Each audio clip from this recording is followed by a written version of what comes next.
Estemos todos dispuestos, ataviados para el Señor. Qué hermosa será esa mañana.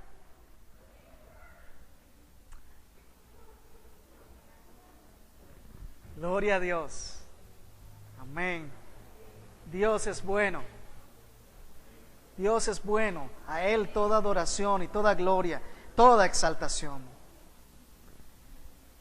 Qué interesante es ver el enorme contraste que hay entre la cosmovisión del mundo y la cosmovisión bíblica.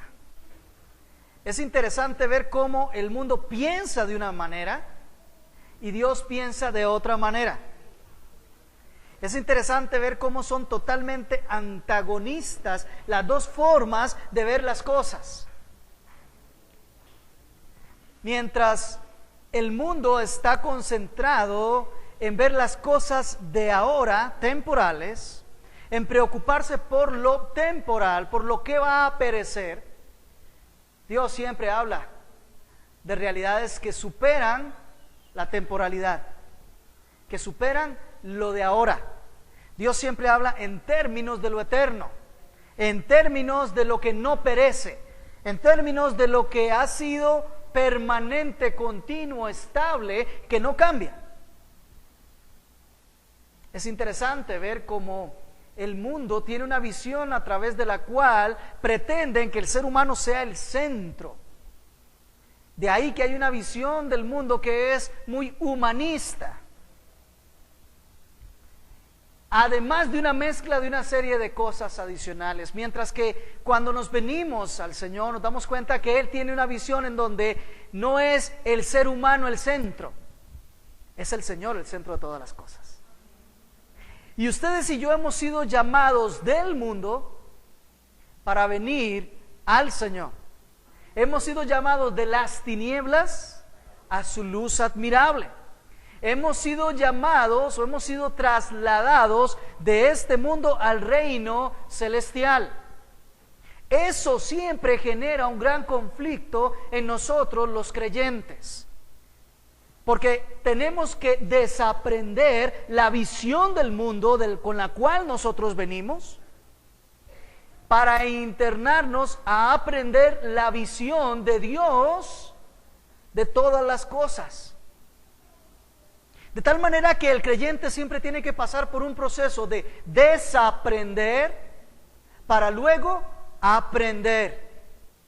Dejar de tener su mirada en sí mismo para empezar a tener la mirada en Dios. Dejar de pensar en lo temporal, en lo que perece, en lo de ahora, y empezar a pensar en lo eterno. Dejar de pensar en sus gustos, sus deseos, sus anhelos, para empezar a pensar en la voluntad de Dios y a comportarse de esa manera. No en vano Jesús dijo claramente que si queríamos seguirlo, nosotros teníamos que negarnos a nosotros mismos, para poder entonces tomar la cruz, de cargar con nosotros a cuestas,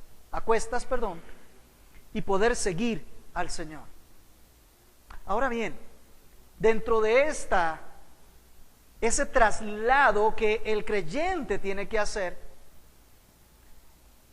dentro de este proceso de desaprender para aprender, tiene que pasar por el tamiz de lo que es su ética y su moral. Y la ética, la moral de cada persona se va observando en sus creencias y en sus decisiones. De tal manera que cuando nosotros nos topamos con Cristo, nos topamos con su verdad y con su palabra, siempre se va a cuestionar lo que nosotros creemos y lo que nosotros hacemos. Y a menos que estemos dispuestos a morir a nosotros para adoptar la visión de Dios, seguiremos siempre en nuestra visión del mundo. Pablo nos dice en el capítulo 12 de Romanos que nosotros tenemos que evitar conscientemente que el mundo sea el que nos dé forma, el que nos defina, el que nos dé sus criterios y sus conceptos y su moral, y que nos internemos en la palabra para que, transformando nuestro entendimiento por la palabra, pudiéramos comprobar cuál es la buena voluntad de Dios, lo que es agradable, lo que es bueno, lo que es perfecto. De tal manera que este es un ejercicio que haremos de aquí hasta que el Señor regrese.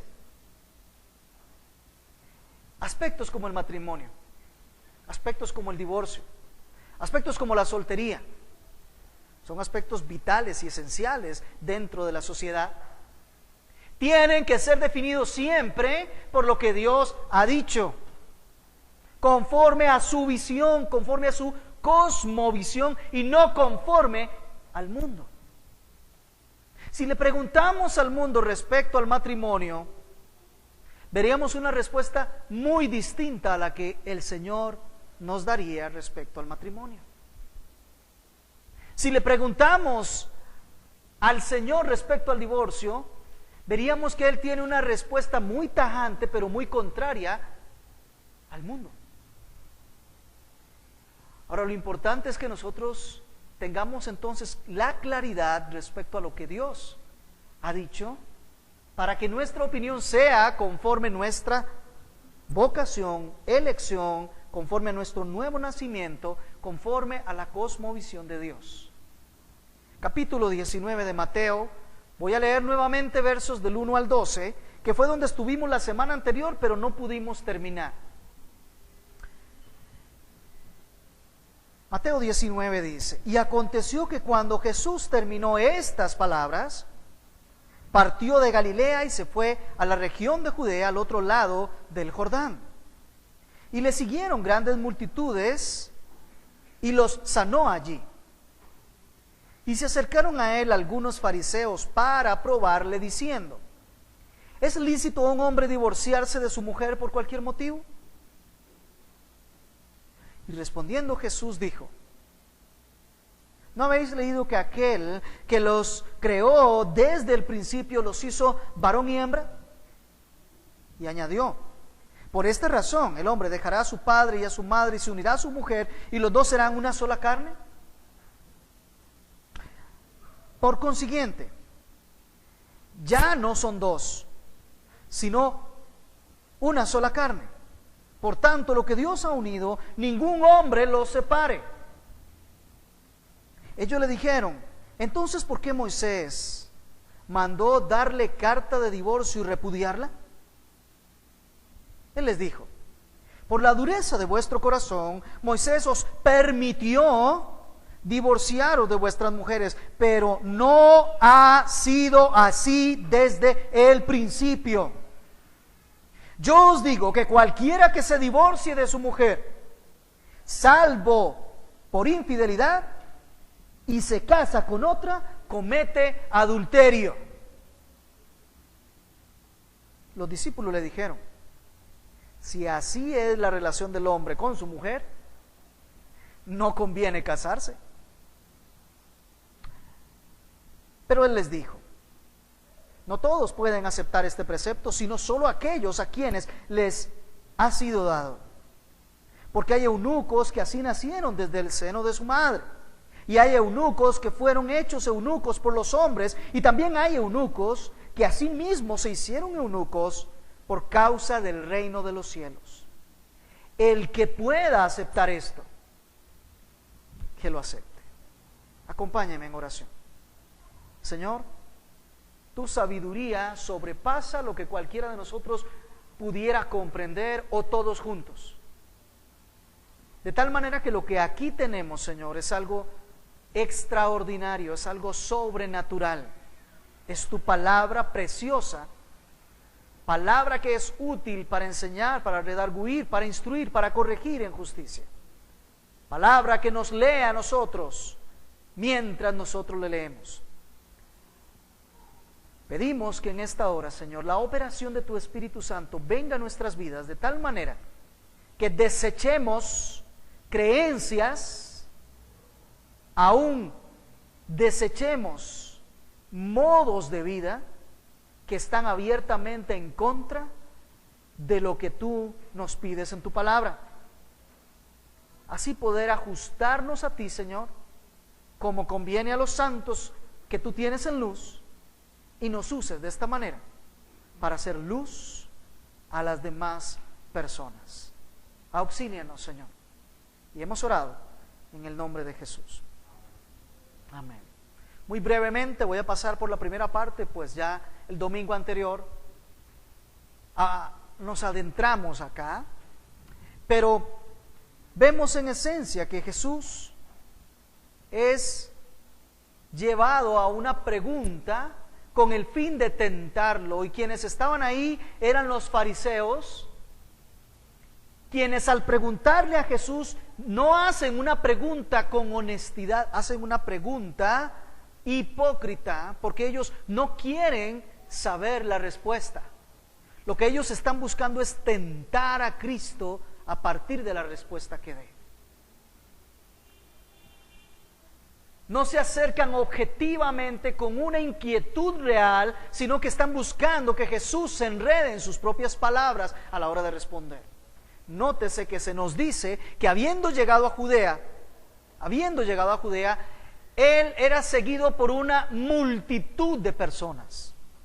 Jesús estaba siendo muy famoso, Jesús estaba siendo muy seguido, y a los fariseos no les agradaba esa circunstancia, de tal manera que vienen a preguntarle para que Jesús se tenga que situar en uno de dos posiciones y con esto perder su popularidad. Y la pregunta que le hacen a Jesús es una pregunta de las que nosotros podemos denominar una pregunta que ya va encajonada o encasillada. Vea lo que le preguntan en el verso 3.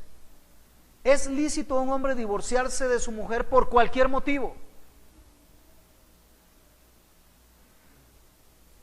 La pregunta así realizada lleva la intención de que Jesús exponga cuáles motivos son lícitos para divorciarse. Pero si Jesús responde de inmediato eso y se pone a enumerar, automáticamente da por sentado que el divorcio es correcto. Por eso es que Jesús, mucho más sabio, de inmediato destruye los fundamentos de la pregunta. Cuando Él se va a la palabra y les dice, verso 4, ¿no habéis leído que aquel que los creó, o sea, se refería a Él mismo, que aquel que los creó, desde el principio los hizo varón y hembra? Solo hizo dos sexos con cada uno sus dos géneros, cada uno con su género. Solo dos, no hay intermedios, ni hay tres, ni hay cuatro, ni hay cinco, ni se traslada el uno al otro. Solo hizo dos. Por cierto, no hizo dos hombres, ni hizo dos mujeres. Hay una lógica y una razón de diseño en medio de esto. Si solo había un hombre y había una mujer, ¿dónde cabe el divorcio? ¿Dónde cabe el nuevo casamiento? ¿Se da cuenta la didáctica de Dios? Y añadió, verso 5, por esta razón el hombre dejará a su padre y a su madre, se unirá a su mujer y los dos serán una sola carne. ¿No habéis leído que así fue? El dejar al padre y la madre, no vemos ni a Adán ni a Eva haciendo eso, pero se instituye, se incluye para que se den cuenta que la condición que tenían aquellos dos de manera primaria, primigenia, tenía que ser de esa manera que iba a privar en todas las demás parejas. Dejando el hombre a su padre y a su madre, dejando la mujer a su padre y a su madre y uniéndose. Y ahora dejan de ser dos para pasar a ser delante del Señor uno. No dos, sino uno. No cada uno por su lado, sino juntos, una unidad. Y una unidad compuesta de un varón y una hembra, nada más. Esa es la fórmula, el diseño, la programación de Dios. Y lo primero que hace Jesús es, antes de internarse a responder, Primero destruye los fundamentos. Vamos, seamos razonables y lógicos. El diseño no permite el divorcio. El diseño no tiene previsto el divorcio. Menos ponernos a pensar en causas que sean lícitas. Jesús les está direccionando en este tema directamente al diseño, a la creación, a lo primero. Dice, desde el principio, cuando fueron creados, esta fue la dinámica. Bonita manera para que aprendamos nosotros a responder ahora a las interrogantes que se nos hace. Vámonos al diseño, vámonos al principio, vámonos a las palabras de aquel que creó.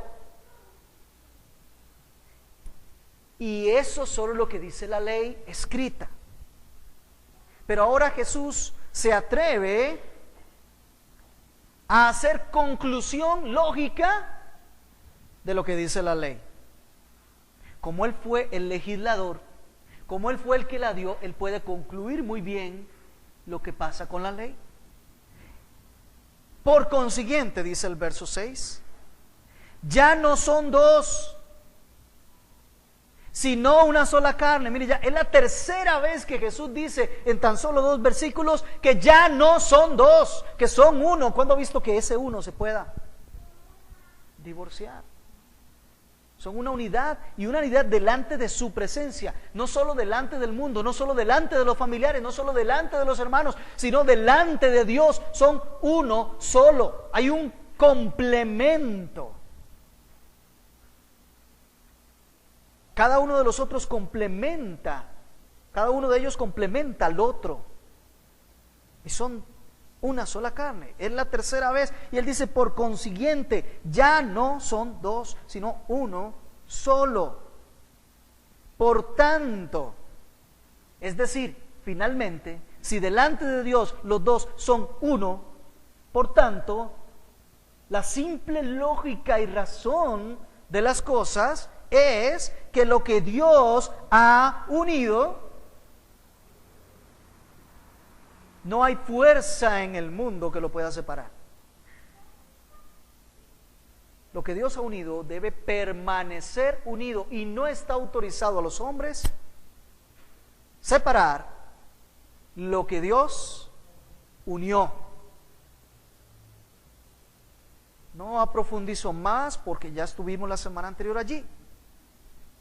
Pero queda suficientemente claro que el diseño original es que fueran un varón y una hembra quienes se unen en matrimonio, y en conclusión la bendición del Señor reside en ellos de tal forma que no están autorizados para dividirse, para separarse. Ellos preguntan por el divorcio y sus causas, Jesús les responde con el matrimonio y sus causas. Se da cuenta que Jesús siempre nos desestructura. Ellos estaban pensando como el mundo, Jesús está pensando como Jesús piensa. Como piensa la autoridad divina, como piensa el Verbo que fue hecho carne, el que desde el principio hizo todas las cosas y por quien todas las cosas subsisten. Entonces ellos son los mismos fariseos que acaban de escuchar esa respuesta. Dijeron, ¿por qué mandó Moisés, subraye mandó, por qué mandó Moisés darle carta de divorcio y repudiarla? Otra pregunta con otro cajón para ver si Jesús se encuadra en lo que nosotros estamos diciendo. Jamás Moisés podía mandar a que se diera carta de divorcio, porque Moisés está hablando la mente de Dios. Si Moisés hubiese escrito eso y hubiera ordenado eso, entonces podríamos concluir que Dios se contradice. Y eso es imposible. Dios es veraz, y si hay alguien mentiroso, somos los hombres. Jamás Moisés podía dar una orden contraria a lo que Dios ya había determinado y había diseñado cómo funcionaba. Moisés hablaba la voz de Dios, no podía ser que eso ocurriera, pero ellos interpretan a una porción del Antiguo Testamento escrita por Moisés, donde ellos concluyen que hay una orden de Moisés: puedes repudiar a tu esposa y darle carta de divorcio. Eso jamás fue escrito por Moisés. De tal manera que Jesús, en su respuesta, les dice por qué Moisés dijo lo que dijo sin que fuese un mandamiento. ¿Usted se lo rayó, mandó? Veamos a ver qué dice Jesús. Jesús dice: por la dureza de vuestro corazón, Moisés, ¿qué sigue? Permitió. Ve, hermana, ahí entre el mandamiento y el permiso. Voluntad revelada de Dios, voluntad permisiva de Dios. Permitió. ¿Vieron la diferencia? Jesús no se encajona en la pregunta de ellos. No voy a hablarles de un mandamiento de Moisés. Lo que Moisés hizo fue dar una autorización reticente, una autorización que no estaba en los planes originales, pero hubo que introducir esta circunstancia debido a algo muy importante, que es con lo que comienza Jesús. Por la dureza del corazón. Hubo que introducir un permiso, pero, dice Jesús, pero no ha sido así desde el principio. El diseño original, el programa inicial, lo que estaba determinado por Dios, no tiene nada que ver con ningún divorcio. Eso no existe. Eso no fue. Pero ustedes introdujeron el divorcio, entonces Moisés tuvo que dar una autorización. Y si nos vamos a leer cuál autorización es, estamos en Deuteronomio 24, del 1 al 4. Que si ustedes lo leen y lo estudian correctamente, se van a dar cuenta que en ninguna parte, ni por asomo, Moisés ni está ordenando el divorcio, ni lo está permitiendo. Lo que está haciendo Moisés es otorgando una concesión de que ¿qué vamos a hacer los seres humanos de divorcio? Entonces él introduce una norma, una regla para evitar que se caiga en la prostitución. Cuando dice, si una mujer es repudiada por su esposo, luego va y se casa y su segundo esposo la repudia, el primero no la puede recibir. Si no, eso se presta a cosas que ya hoy vemos, ¿verdad? Esposos prestando a sus esposas y luego recibiéndolas. Entonces Moisés introduce una regla que no tiene que ver, en ningún momento está diciendo, les permito que se divorcien, de ninguna manera. Simplemente, como ya está, hubo que introducir una regla que ahí queda escrita, pero que no es así en el principio, pero que ese no es el diseño. ¿Por qué la Biblia habla poco o prácticamente nada respecto al tema de divorcio? Porque no estaba en el diseño y en el plan original. Eso es una invención humana. Eso es algo que nosotros creamos. ¿Me doy a entender? ¿Por qué la Biblia no habla absolutamente nada de naves interestelares o de aviones? Porque eso es una invención humana. ¿Por qué no habla nada del divorcio? Porque el divorcio es el resultado pecaminoso que nosotros introdujimos para violentar la santidad del matrimonio. Y bueno, algo tiene que mencionar, y la Biblia menciona algunas cosas en relación con el divorcio, pero no todo. Obviamente luego del divorcio surgen un montón de preguntas más, porque el pecado cada vez genera más y más pecado. Y vienen parejas, y vienen hijos, y vienen cosas, y vienen decisiones que hay que tomar ahí en lo intermedio. Pero no hay un programa inicial de parte de Dios para el divorcio. Entonces Jesús lo aclara y dice, por la dureza del corazón, de vuestro corazón, Moisés os permitió divorciaros de vuestras mujeres, pero no ha sido así desde el principio. Y ahora habla el gran legislador otra vez, antes de una conclusión de la ley, ahora va a establecer la ley. Yo os digo que cualquiera que se divorcie de su mujer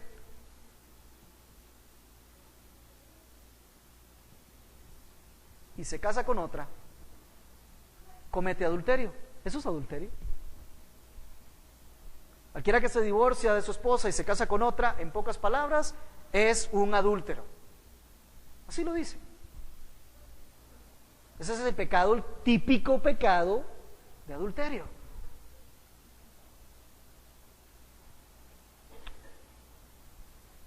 Yo estoy seguro que en todo divorcio no solamente encontramos el pecado de adulterio, muy probablemente encontramos una serie de pecados adicionales que llevaron hasta ahí. Relacionados con la comunicación, la confianza, relacionados con una serie de temas más, falta de transparencia, en fin, una serie de cosas más. Se cometen muchos pecados, pero Jesús lo que está recalcando aquí es que cuando hay un divorcio y cada uno de ellos se casa con otra persona, el divorcio está provocando el pecado del adulterio, no a la inversa. El divorcio es darle carta a alguien para que vaya a adulterar. Eso es. Porque delante de Dios los dos son una sola carne, aunque se den todas las cartas de divorcio que quieran. Aunque se lleven un saco de cartas de divorcio. Siguen siendo uno. Un matrimonio es permanente, estable, continuo, constante. Y ese es el plan de Dios. Solo que el Señor dice algo muy interesante, que algunos lo llaman la cláusula de excepción. Y sus palabras son: yo os digo que cualquiera que se divorcie de su mujer, salvo por infidelidad, y se casa con otra, comete adulterio.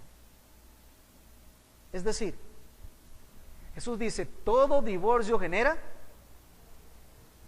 adulterio.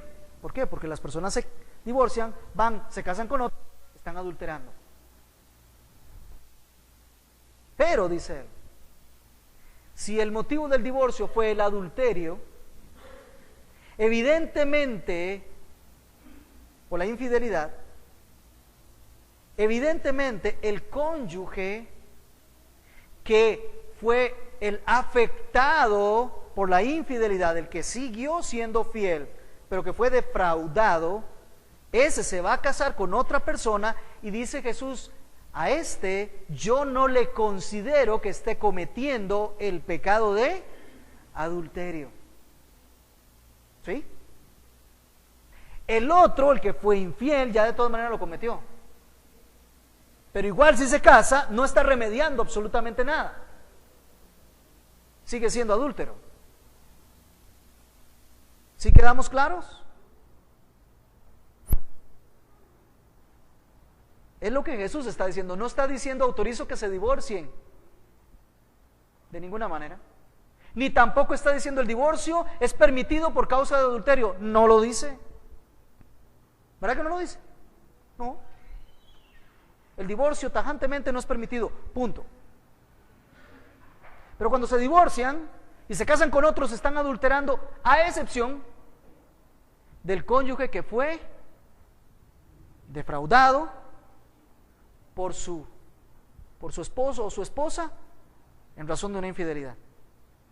Esa persona está eximida. Claro, es la persona inocente, evidentemente va a estar eximida de cometer ese pecado, pero en ningún momento se está diciendo que esa es una autorización para divorciarse. ¿Qué ocurre frente a una infidelidad? ¿Cuál es el camino bíblico para una infidelidad? No queda otra cosa más que la aplicación como un cuento del Evangelio. Tráigale a Cristo. Y si hay arrepentimiento, puede haber perdón. Y si puede haber perdón, hay reconciliación. Y si hay reconciliación, la gloria enteritita de todo eso le pertenece a Cristo. Eso es el Evangelio. no necesariamente debe de derivar en un divorcio. Jesús lo dejó muy claro. Vamos a decirlo, el ser divino lo dejó muy claro cuando nos presenta al profeta Oseas y Gomer, la prostituta. Cómo Oseas representa a Dios y Gomer representa a la esposa de Dios, que somos nosotros, y cómo la esposa una y otra vez se iba y volvía a practicar prostitución, y otra vez se iba al esposo y la traía y la restituía otra vez, la perdonaba, había reconciliación y estaba con ella. Y ella otra vez se iba y venía otra vez. Habla de reconciliación, habla de perdón, habla de misericordia, habla de gracia. Ese es el plan. Así que no todo tiene que derivar en un divorcio. Primero, lo único que podría derivar en un divorcio es una infidelidad. Y esto es, podría. Primero hay todo un proceso de reconciliación. 1 Corintios capítulo 7, si quiere leerlo. Pero ahora sucede algo interesante. Marcos 10:10 nos agrega algo de información que no nos agregó aquí Mateo. Y Marcos 10:10 nos dice que ahora, estando Jesús con sus discípulos en la casa, es decir, ya no frente a toda la multitud ni con los fariseos, sino ahora Jesús con los suyos en la casa, evidentemente estos hombres, estos discípulos, habían estado meditando y pensando en que, bueno, el matrimonio entonces, es para toda la vida. Estamos acostumbrados a divorciarnos aquí por cualquier circunstancia, como decía la escuela de Gilel, por cualquier cosa, hasta porque se quemara la comida, ya había que divorciarse. Pero ahora viene este hombre y dice que ni siquiera existe el divorcio. Entonces significa que el matrimonio es para siempre. Entonces significa que tengo deber de fidelidad, tengo deber de comunión, tengo deber de asistencia, tengo deber de ser fiel. Y comenzaron a pensar en todas las implicaciones que eso trae para la vida. Ahora tenemos que enfrentar juntos los desafíos del matrimonio. Y la conclusión para ellos, después de estar meditando y ya sentados en la casa con Jesús, es la siguiente. Verso 10, ahora sí, Mateo 19:10. Y los discípulos le dijeron: si así es la relación del hombre con su esposa, con su mujer, qué fácil. No conviene casarse. Si tengo que ser fiel toda la vida y tengo que enfrentar todos los desafíos juntos con la otra persona y no me puedo divorciar por lo que yo quiera, eso significa que yo voy a tener que cada día estar soportando, cada día morir a mí mismo, cada día mostrar amor y gracia y misericordia a mi esposa, a mi esposo. Eso significa que yo voy a tener que cumplir todo lo que Dios ha dicho en su palabra con esta esposa. Y la conclusión de alguien con una cosmovisión mundana es: no conviene casarse. No conviene casarse. Yo no me voy a realizar así. Yo tengo mis propios sueños, mis metas. Humanismo. Quiero vivir cosas para mí, no tengo por qué estar compartiendo toda la vida. Puede ser un tiempo, está bien, pero cuando ya yo quiera otra cosa, yo voy a tener libertad y puedo irme. Pues resulta que Jesús dice que no, que el matrimonio es para siempre, que yo tengo que sacrificarme a mí mismo, que yo tengo que morir en el proceso de ser uno, que no entendemos, que ya no son dos, que ahora dejan de ser dos y se transforman en el uno de Dios. No en el uno de Él ni en el uno de ella, sino en el uno que Dios ha determinado que sea. Eso requiere morir a uno mismo, eso requiere un esfuerzo. Eso requiere lágrimas, eso requiere vida en conjunto, desafíos de ambos. Eso requiere mutua comunicación, eso requiere transparencia, eso requiere no reservarse absolutamente nada para abrir una puertita por ahí en caso de que no funcione. Eso significa que cada vez que no funciona tenemos que ver cómo hacemos para buscar los consejeros y que funcione. Pero la mentalidad humana es: viva para usted, busque lo suyo y lo que no le sirve de pronto.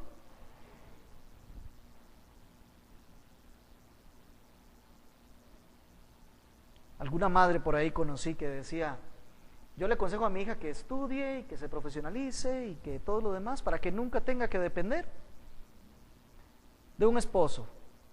Así el día que se case, cuando quiera se casa, que tenga sus hijos, y cuando ya no le funcione, ella no depende del esposo, tiene su carrera, tiene su trabajo, entonces puede seguir solita.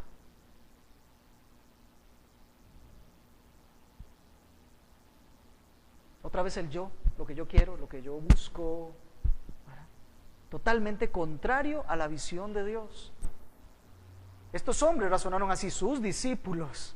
Así que por favor no hagamos nosotros aquí que no pensamos a veces como el mundo.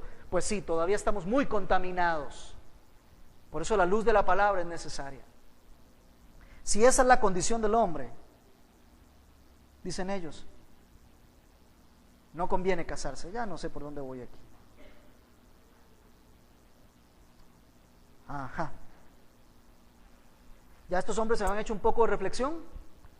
Y ahora dicen eso del matrimonio monógamo, eso de la fidelidad hasta que el Señor nos llame y esas cosas, como que exigen mucho. Y estos hombres dicen, mejor es no casarse. Mire, ¿quién ha dicho que la condición de soltería es mejor que la condición de matrimonio? ¿De dónde ha salido ese cuento? La Escritura en ninguna parte dice que una condición sea mejor que la otra condición. Cada una tiene sus propios desafíos, cada una tiene sus propios propósitos, cada una está sometida al gobierno y al señorío de Cristo, cada una requiere que yo muera a mí mismo para cumplir los propósitos de Dios en mi vida, de tal manera que una condición no es mejor que la otra. En todo caso, eso de ser soltero conlleva ser célibe, porque lo contrario es ser promiscuo, y eso es pecaminoso. De tal manera que el ser soltero y permanecer soltero delante de Dios es mantenerse célibe.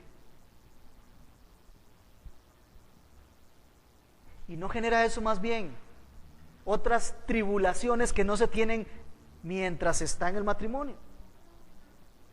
Los mayores de 12 lo entienden.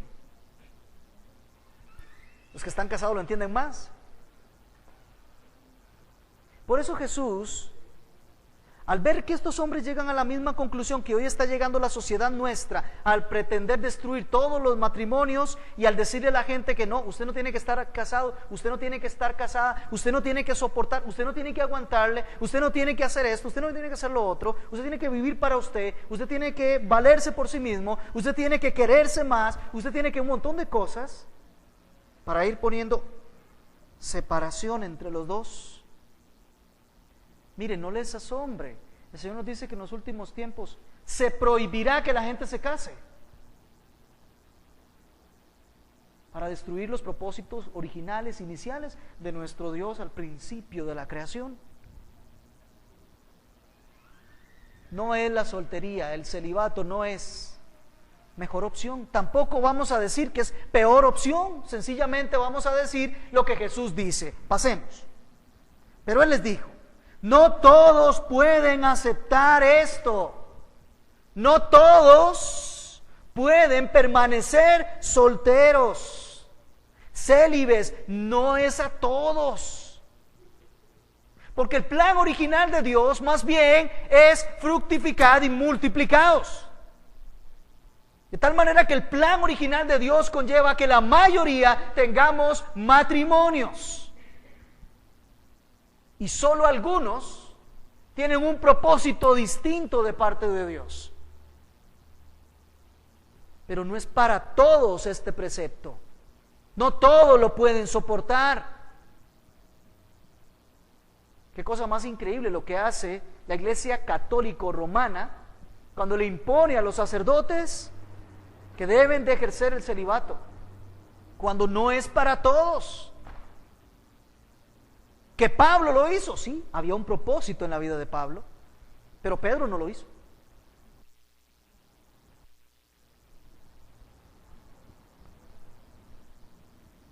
No todos pueden aceptar este precepto, y observen esta frase, por favor, apúntenla por allí, subrayenla.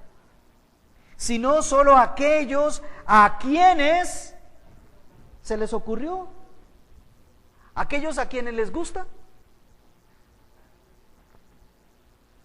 aquellos a quienes les parece oportuno. No, a aquellos a quienes les ha sido dado. Leía un comentarista y uno de los comentaristas dice que esta es una elección. Perdón, pero yo no veo aquí que diga que yo puedo elegir. Ahí dice, ¿verdad que no? Dice, a quienes les ha sido dado. Esto es algo que tiene que ser dado por Dios. ¿Cuántas luchas pasan los célibes? ¿No les parece? Vea el caso de los sacerdotes otra vez de la Iglesia Católica Romana.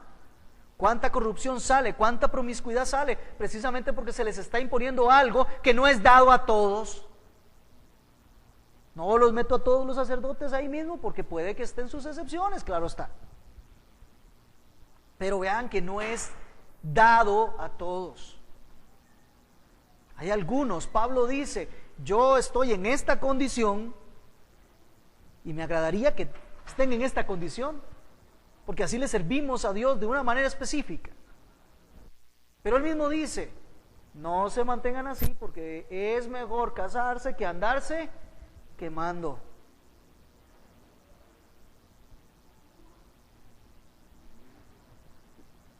Y el Señor nos habla de 3 circunstancias en donde permanecer soltero, célibe, es válido. Solo 3, a estos 3 les es dado. ¿Ve? Verso 12. Hoy sí me va a permitir concluir el Señor. Verso 12. Hay eunucos que así nacieron desde el seno de su madre. Hay personas que por alguna deficiencia física, congénita o al nacer, no pueden participar de la vida conyugal, la vida marital, la intimidad del matrimonio, la intimidad de la pareja. Dios sabe por qué lo hace y cómo lo hace. Así como de Él son los que hablan como los mudos, los que oyen como los sordos, también los que pueden participar de la relación marital íntima y los que no son suyos igual. ¿Algún propósito tiene el Señor que permitió esa circunstancia? Hay otros que fueron hechos eunucos por los hombres. Miren, en esas regiones de Medio Oriente era muy dado que los reyes tuviesen como los más cercanos y los más altos confidentes del gobierno a varones que eran eunucos, que habían sido sometidos al tratamiento correspondiente para que no pudiesen participar de la intimidad física, de tal forma que estos eran los que cuidaban a la esposa, a las hijas de los reyes, y eran tenidos en muy alta estima. Pero habían sido hechos eunucos por mano de los hombres. ¿Qué pasa si uno de esos viene al Evangelio? Jesús lo incluye. Tiene sus propósitos dentro de la vasta obra de Dios. Tiene sus propósitos. Así que hay algunos que por una deficiencia física, natural, congénita, no pueden, y otros que han sido violentados, por lo cual tampoco pueden participar de la intimidad conyugal. Y Jesús dice, a estos es dado que se mantengan así. Pero hay un tercer grupo. Este es del grupo del que participaba Pablo. Y dice, y también hay eunucos que asimismo se hicieron eunucos por causa del reino de los cielos. Mucho cuidado.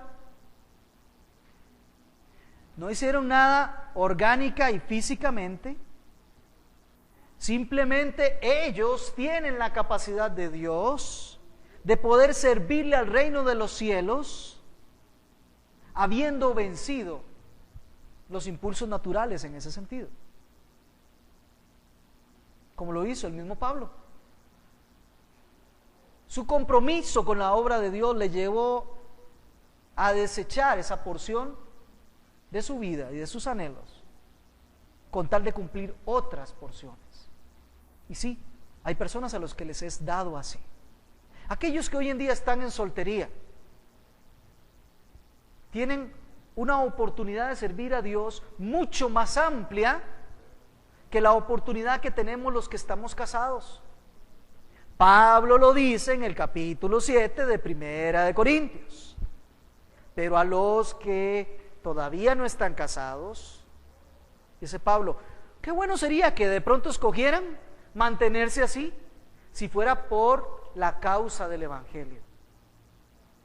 Pero otra vez, si no les dado, mejor cásese y no que se esté quemando. Porque el soltero y la persona soltera tiene que ocuparse únicamente en agradar a su Dios.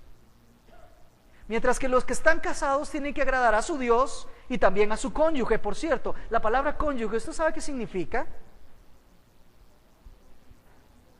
Cónyuge. ¿Con de qué? En conjunto, en comunión, en unión, en ellos dos llevan el yugo. Cónyuge. Como los bueyes, sí, literalmente como los bueyes, que usted pone uno con el otro y les pone a ellos un yugo para que caminen juntos. Esos bueyes son cónyuges, ¿ve? Pues qué gráfico, ¿no le parece? Así es el matrimonio, son cónyuges, llevan el yugo juntitos, ellos dos. Amados hermanos, esta conclusión de los discípulos de que mejor hubiese sido estar solteros, es lo que muchas veces el mundo está influyendo en nosotros. Es triste, muy triste. Esta semana hablaba con una persona que me decía, una persona que está casada, que tiene un niño y que está esperando, es una mujer, está esperando, no tiene una niña, está esperando bebé. Y me decía, yo hasta aquí llego, no más. Yo le decía, y dígame por qué usted no va a tener más bebés. No, es que uno se cansa mucho. Ah, qué interesante. Trabaja en limpieza. Le digo, ¿y de qué se cansa? De todo lo que hay que hacer en la casa. Le digo, ¿y usted en qué trabaja? En todo lo que hay que hacer en la casa. Entonces, de todas maneras se va a cansar. Bueno, pero es que, la verdad es que es muy caro tener hijos hoy en día. Ah, caramba. Ahora los hijos hay que medirlos en signos de colones. Ahora son un producto que se compra. Sí, yo puedo ver si me compro un carro más o no, porque depende del gasto. Pero un hijo. Hoy en día se habla de que tenemos que tener familias ecológicas. Un niño, cuando demasiado, 2, para ver si la parejita. Amados hermanos, y el fructificad y multiplicados, ¿dónde queda? ¿Dónde queda que el Señor es el que dispone cuántas bendiciones envía a una familia? Porque herencia de Jehová son los hijos. Bienaventurado el que llenó la aljaba de ellos. Qué triste es que nosotros tomemos este tipo de decisiones influidos por cosas del mundo o por nuestro propio orgullo. Algunas parejas se casan con la premisa de no tener hijos porque así pueden realizarse ellos dos con todos sus planes y sus proyectos. Eso no es un enorme egoísmo. Eso no es orgullo del más alto. Mucho cuidado con las formas que nosotros tenemos de pensar, que no sean influidas por el mundo, que no sean influidas por el egoísmo, por el egocentrismo, por el que yo importo. No, amados hermanos. Mucho cuidado con las decisiones que nosotros estemos tomando, aún para no entrar al matrimonio. Que el matrimonio presenta una serie de desafíos, estamos completamente de acuerdo. Se lo digo de una manera, si no es la poderosa mano de Dios, no se puede llevar adelante un matrimonio como debe ser. Así de sencillo. Pero como es la poderosa mano de Dios la que está con nosotros, entonces todas las cosas son posibles. Mateo 19:26. Quiero ir concluyendo. Ciertamente estos temas de matrimonio, divorcio, soltería, mantenerse célibes, son temas que se pueden ver desde diferentes ópticas. Yo me encargo de decirle cuál es la óptica verdadera, cuál es la única óptica que es válida. Yo me encargo de decirle la verdad, no porque sea dueño, apenas la estoy aprendiendo, sino porque el dueño de la verdad nos la escribió a nosotros. El creyente tiene que tener una mentalidad bíblica. Es cierto, ustedes y yo somos producto de que nuestros padres y generaciones pasadas dejaron de observar las cosas de Dios. Es muy probable que divorcios y una serie de cosas más han estado por ahí y probable que algunos de nosotros pudiera ser que antes de venir a Cristo hemos tenido un historial en relación con estas cosas que no han sido conforme a la palabra de Dios. Pero yo quiero decirle algo en esta mañana. Déjeme recordarle que para la muchedumbre del pecado que nosotros hemos cometido, existe la sobreabundancia de la gracia de Dios en Cristo Jesús. Él no solamente perdona, sino que mucho más nos hace nuevas criaturas. Ahora que usted vea las cosas como Dios las ve, y que sus decisiones ahora correspondan a la vida cristiana, ese es el desafío. Que usted esparza el conocimiento de la verdad tal como Dios la ha determinado. Eso es lo que esperamos en el reino de los cielos, que hagamos todos los que estamos aquí. No existe razón, ahora que conocemos la verdad, para regresar atrás cuando nosotros tenemos al Supremo Salvador allí en medio, en la cruz de Calvario, quien perdona toda circunstancia que nosotros hayamos podido vivir. Debemos admitir que vivimos con las consecuencias de haber desatendido el matrimonio monógamo como Dios lo ha determinado. Debemos de admitir que el divorcio nos ha afectado grandemente. Leíamos estadísticas la semana anterior. Lo que traen los divorcios, lo que trae la falta de respeto por la santidad del matrimonio. Debemos recordar también que todo ese pecado acumulado en nuestras vidas es perdonado en la sangre de Cristo. Y nosotros alcanzamos más que perdón, restauración. Ciertamente el llamado es un llamado a defender la verdad, pero más que defenderlo con nuestras palabras, a defenderlo con nuestra forma de vida. En palabras de Pablo, que nosotros dignifiquemos el llamado que hemos tenido a ser santos. Voy a pedirle que incline su rostro, cierre sus ojos y medite en estas palabras por unos momentos. Las buenas noticias es que el Evangelio de Jesucristo